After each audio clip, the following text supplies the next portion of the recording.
Kyle, are you ready? Great. Are we on? Mm-hmm. All right, we're on.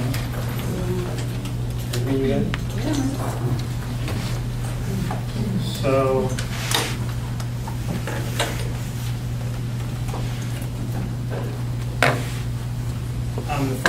the first thing I want to say is this is a clubhouse. There are a lot of recovery meetings that go on here. There's going to be no anonymity in the room today, so if anyone expects anonymity, no, there is none.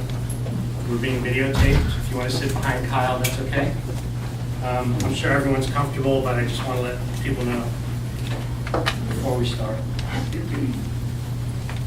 So,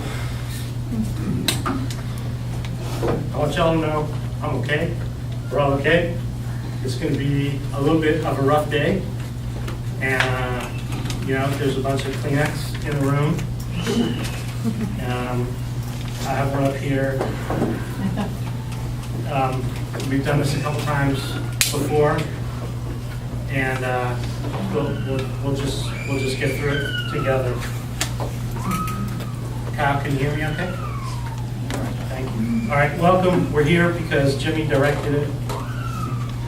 On his first night in the hospital in April, after the doctors brought up his blood pressure and stuck him with a dozen tubes, and he regained a bit of appetite and a sense of humor, we had one of those talks we would have when things got serious. We had several of them. He wanted me to remember if things were to go poorly,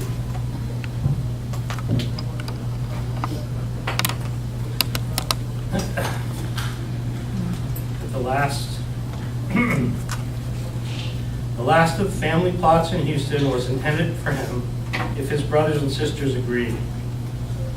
His plot was with his oldest brother, Bobby, who died when Jimmy was a teenager. He asked that I hold a wake without mass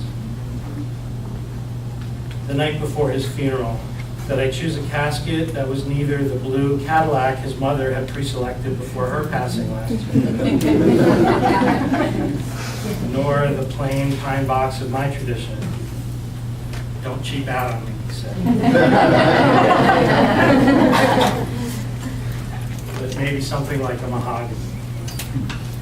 That we hold the ceremony as a closed casket because he knew to do otherwise would be unbearable for me.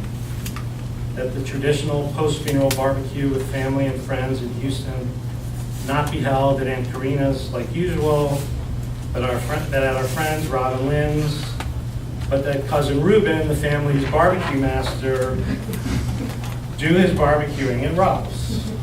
So we did it exactly as he directed it. And that night he told me that after Houston, I should hold a memorial in New York, which we did 2 weeks ago, and it was beautiful. There was a lot of Kleenex. And then here in South Florida and at the clubhouse. A 3-city tour, I said. Like Madonna, he told me.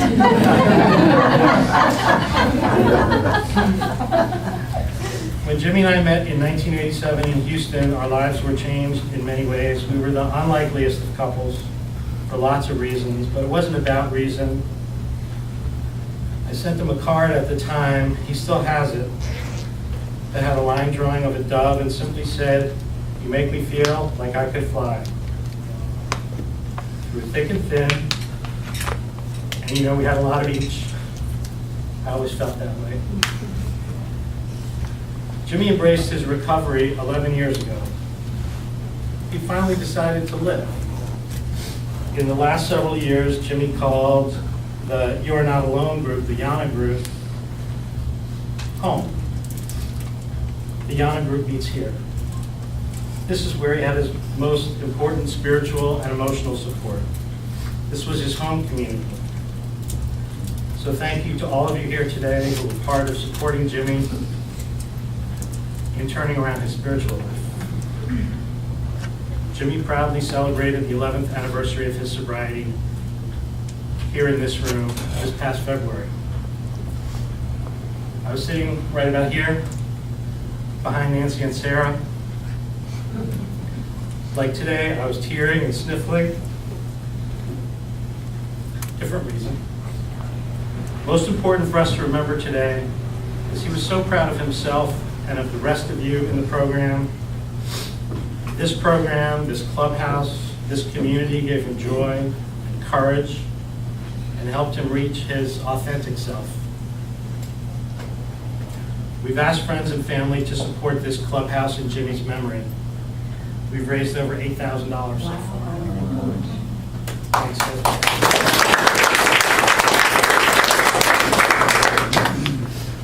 in its own way, the activities that occur within these walls are life-saving activities.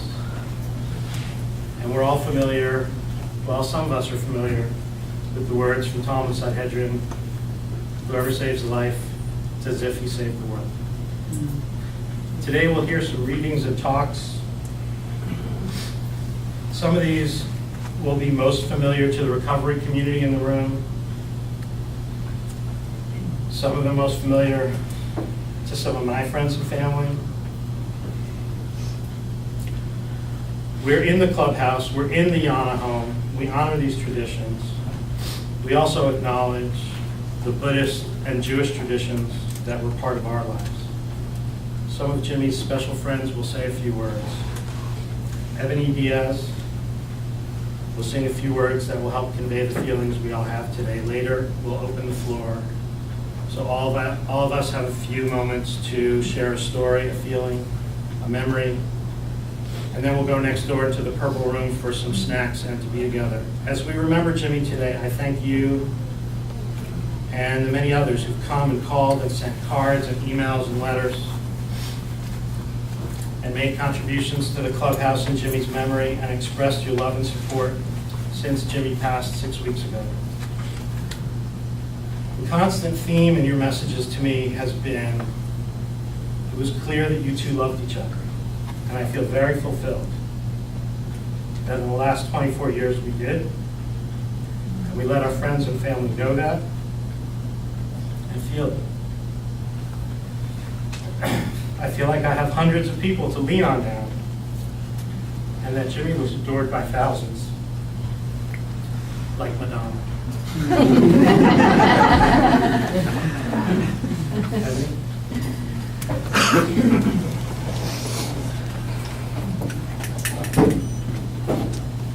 afternoon, everyone. Amazing grace, how sweet the sound that saved a wretch like me. I once was lost, but now I am found. Was blind, but now I see.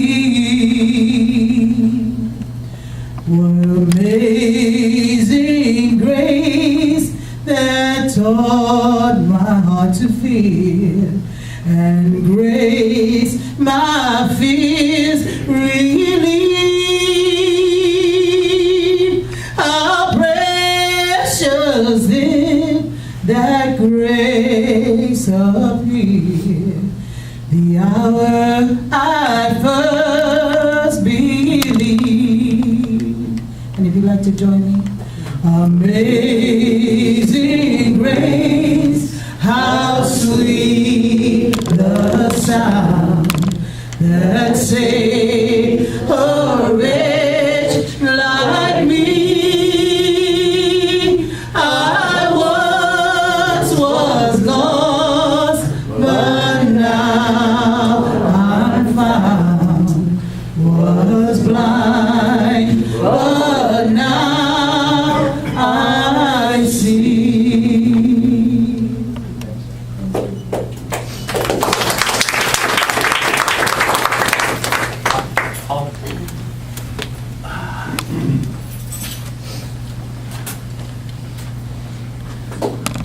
My name is Paul White. I'm an alcoholic. Hi, Paul. And that's traditional for those of you that aren't familiar with how all this works, is we greet each other by saying hello. And I want to thank all of you that are here for allowing us from here to celebrate Jimmy with you.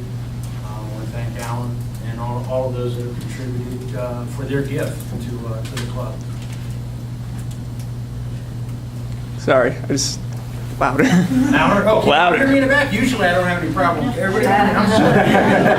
Okay. No, it's good. Let's speak up on the walls is for. You know, when Alan was talking about the clubhouse, this was done because, as he said, you know, the Yana house, we were at the Pink House, and that's where I met Jimmy about 3 years ago. I probably known him the least amount of time of everybody in this room, but you know, over the course of the last 3 years, you know, we've worked together at the Plunkett Street location, and, you know, we used to do the Saturday morning cleanup bit, you know, where you mop the floor and clean the bathroom, and they were good times. And Jimmy was always pitching in. He always pitched in. Didn't ask what needed to be done. He just got started with it. And for those of you that aren't familiar with what this is, what we do here, actually somebody brought this back from Savannah. But it says, in simple terms, the club provides to AA what the groups can't provide for themselves. Clubs like the Sober Today Club are formed because AA members want to have their own place to meet and enjoy between meeting fellowship. An AA group can itself provide such facilities, but a separate club can. And Jimmy got that. You know, I mean, he took, and there were a lot of times when after the meeting he would hang out and talk with people that were new and share basically what it is that he had learned from coming here. There's been mail that's dropped off here that's in response to the donations, and the recurring theme is just how much Jimmy was loved. I mean, Jimmy was loved. That's what all these people say, is that Jimmy was loved. And there was a lady, this lady, what's her name? Mrs. Pisani. I didn't write down her first name. But the front of her card says, sometimes there simply are no words. And you wonder, sometimes, it really was. For the moment, for a moment, they're kind of speechless. There was another lady from Texas, and she said, we're old friends and colleagues of Jimmy's, and we understand that your organization was very important to him, and he was very important to us. I think that's, you know, that's a pretty strong testimony of a person. So, you know, we've got the Purple Room next door. The actual meaning of the Purple Room, it's called deep amethyst, and the literal translation of amethyst is undrunk. And Jimmy brought me this chunk of amethyst. He says, yeah, it looks like something you can walk around and rub because it's supposed to bring soothing and healing to you, you know. And I'm kind of an excitable person. And I have. I'm surprised that I haven't rubbed a groove in this thing. But, and so he gave that to me, and I appreciated it. And like I say, you know, he showed up. He didn't ask what needed to be done. He just started. And he would get in here in the mornings and make coffee and stand behind the bar, and so that it reminded him of being back in his restaurant. And that was the time, those were good times for him, and he really enjoyed it. So, oh, and we went bowling one day. And, you know, there were 9-year-old kids over there laughing at us. We had a good time and had breakfast afterwards. And he had wanted to continue on with doing that, maybe sort of try to make it a group thing, and unfortunately it just didn't pan out.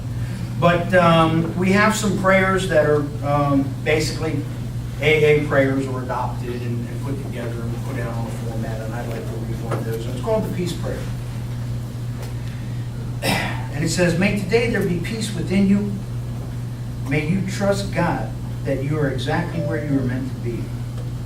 May you not forget that the infinite possibilities that are born of faith. May you use those gifts that you have received and pass on the love that is being given to you.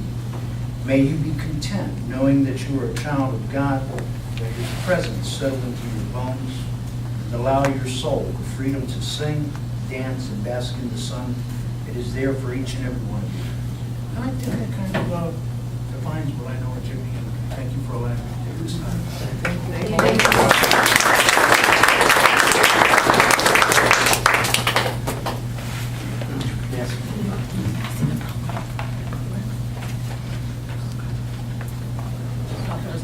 Song in between. I wasn't ready. I'm Nancy. I'm an alcoholic. Hi, Nancy. And a friend of Jimmy's. I met James, it was was almost 9 years ago, in a meeting.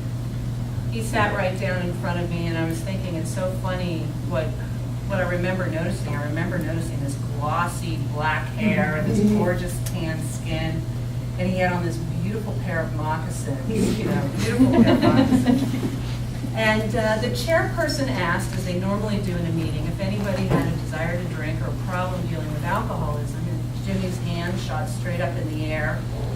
And he explained that he was new to the area. He had just moved down for the winter, that he was feeling very out of sorts. He really didn't feel like he was in danger of taking a drink, but he didn't know his way around. He didn't feel connected to his AA program. He was feeling kind of lost and alone, and he just wanted to put that out there so that the rest of us would know. I was blown away by his share that day. I was somewhat new in the program at that point. I didn't really understand that at that point that's what we do in AA. We raise our hands and we ask for help when we need it. And because I was somewhat shy and new in the program and really didn't have the ability to speak out loud about what I needed, I just was like, wow, I can't believe somebody walked into the room knowing nobody and raised his hand and asked for help. He was such an inspiration to me at that particular moment. And I don't think I even began to realize how much of an inspiration he would be to me throughout the next 8 or 9 years. What a great teacher he would be in my life. That was really the first of many powerful teachings I would learn from him. You know, God works in mysterious ways. It was just about a week after that first meeting that I decided to attend a workshop that was led by some fellow AAers, Howard's wife is here today, and our friend Paulie, not the Paul who was just up here, but a different Paul. And I walked into this room for this workshop. Now, I didn't know a soul, and I wasn't so sure I wanted to be at this workshop. It was a new location. I had never been there before. I was still very new in the program. And I sat there, and all my old insecurities kicked right in. And I started to get real anxious, a little heart palpitation, like, should I bolt for the door? And I looked up at the door, and in walked James. And I looked at him, and I thought, oh, yeah, he's the guy I just met last week. And he raised his hand, and he didn't know anybody. And the thought popped into my head, like larger than life. Maybe I should tell him to come over to me. Maybe he was more lost in this room than I was. And that's the way this program works for us. And so I kind of waved and smiled at him, and I said, come on over. And he smiled back, and he came over, and he sat down. And I'm telling you, just the relief, I think, that both of us felt at that particular moment to have somebody to sit next to really bonded us. And we spent the next, I think it was 4 or 6 weeks together. We went through the steps together as partners, and we became really close friends. And that's how we met. I want to convey one more story about that 12-step meeting, that the workshop that we went to, that I thought was just really remarkable. As I said, Paul and Howard were from meetings here in Hallandale. Now, Paul and Howard were both from Jersey City, New Jersey.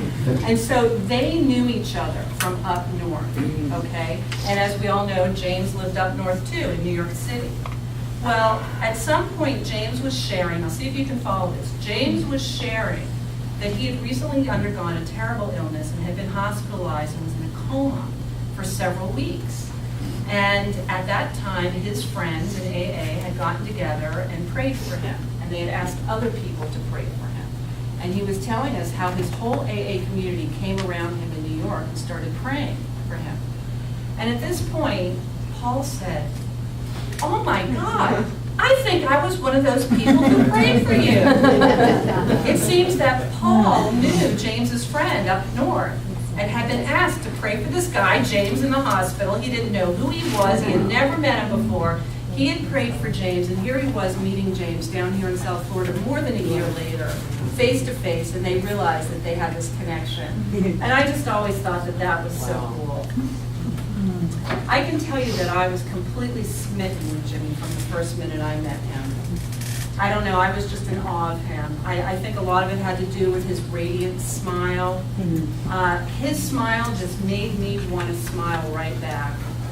There was something so engaging about his personality.